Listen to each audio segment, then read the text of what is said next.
जहां से उठती है सच्ची खबर, वहीं से शुरू होता है छत्तीसगढ़ नाव। नमस्कार, मैं ज्योति और आप देख रहे हैं छत्तीसगढ़ नाव डिजिटल। धर्मजयगढ़ ब्लॉक के पुरुंगा क्षेत्र में प्रस्तावित अडानी समूह के भूमिगत कोयला खदान परियोजना को लेकर स्थानीय ग्रामीणों के मन में कई प्रश्न लगातार उभर रहे हैं। ग्रामीणों का कहना है कि यदि खदान भूमिगत होगी तब भी जल, जंगल, जमीन, हाथियों का आवागमन, प्रदूषण और ग्राम जीवन पर प्रभाव पूरी तरह कैसे डाला जा सकता है? क्या इन सवालों के जवाब अब तक स्पष्ट रूप से ग्रामीणों के सामने रखे गए हैं? प्रमुख प्रश्न जो गांव में चर्चा का विषय बने हुए हैं। जब खदान के नीचे कोयला निकलेगा तो क्या भूमिगत जल स्तर प्रभावित नहीं होगा? क्या यह सुनिश्चित है कि टन दर टन कोयला निकालने के बाद नीचे की भूगर्भीय संरचना खोखली होने से जल स्रोतों में बदलाव नहीं आएगा? जंगल में आवाजाही करने वाले हाथियों और अन्य वन्य जीवों पर असर कैसे नहीं पड़ेगा?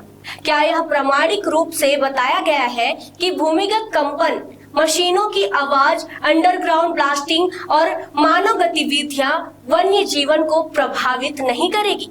क्या गांव की जमीन धंसने की आशंका पूरी तरह खत्म मानी जाए? क्या कोई स्वतंत्र वैज्ञानिक संस्था ने सर्वे कर ग्रामीणों को आश्वस्त किया है? जंगल कटाई न होने का दावा क्या पर्याप्त है? यदि सतह पर पेड़ नहीं कटेंगे तो भी सड़क, बिजली, ड्रिलिंग, वेंटिलेशन, शाफ्ट, सुरक्षा चौकियां और भविष्य की खदान गतिविधियां क्या वन क्षेत्र को नहीं छुएंगी? धूल, धुआं और प्रदूषण का असर शून्य कैसे माना जाए? क्या यह संभव है कि मशीनें, डंपर, मटेरियल हैंडलिंग, कोयला परिवहन और वायु निकास प्रणाली शून्य प्रदूषण पर काम करें? ग्रामीण पूछते हैं, यदि सब कुछ सुरक्षित है तो फिर सारी तकनीकी जानकारी, खतरे और नियंत्रण उपाय खुले मंच पर सार्वजनिक रूप से दस्तावेज सहित क्यों नहीं समझाए जाते?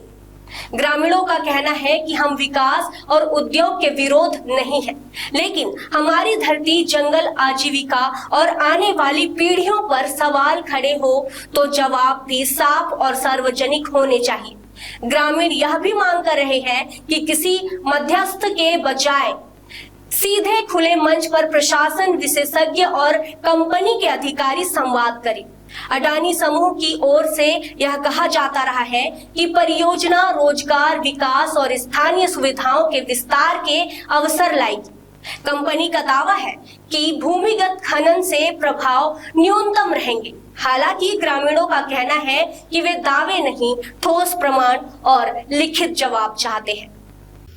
मैं कार्तिक राम राठिया, ग्राम पंचायत सोमर सिंघा, सरपंच प्रतिनिधि, जो कि आज हम लोगों को धर्मजयगढ़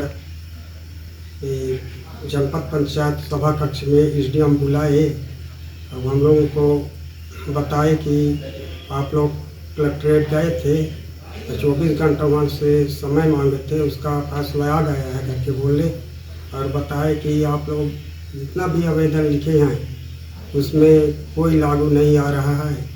जैसे कि पानी का स्रोत नीचे चला जाएगा करके लिखे थे, हाथी का मतलब घर, जंगल उजड़ जाएगा, हाथी विचलित होंगे, ऐसे करके सारी समस्या लिखे थे।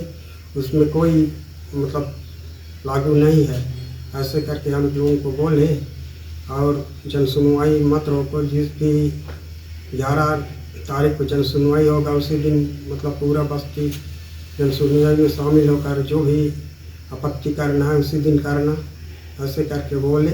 और हम लोग वापस आकर के ग्रामीणों से सब कुछ बताए तो ग्रामवासी लोग मतलब सहमति नहीं दे रहे हैं, सब मतलब जन सुनवाई निरस्त करने का विचार विमर्श किए हैं। 220 हेक्टेयर ज़मीन लेने का ये किए हैं और उसमें कहा गया कि राजस्व ज़मीन नहीं लेंगे, पूरा फॉरेस्ट का ज़मीन लेंगे करके बोला। और पूरा मतलब मशीन का रखने का भवन बनाएंगे और अंदर खदान का मतलब रास्ता बनाएंगे और कुछ नहीं लेगा राजस्व ज़मीन, ऐसे करके बोले। खबरें नहीं रुकेंगी। छत्तीसगढ़ नाउ हर पल आपके साथ।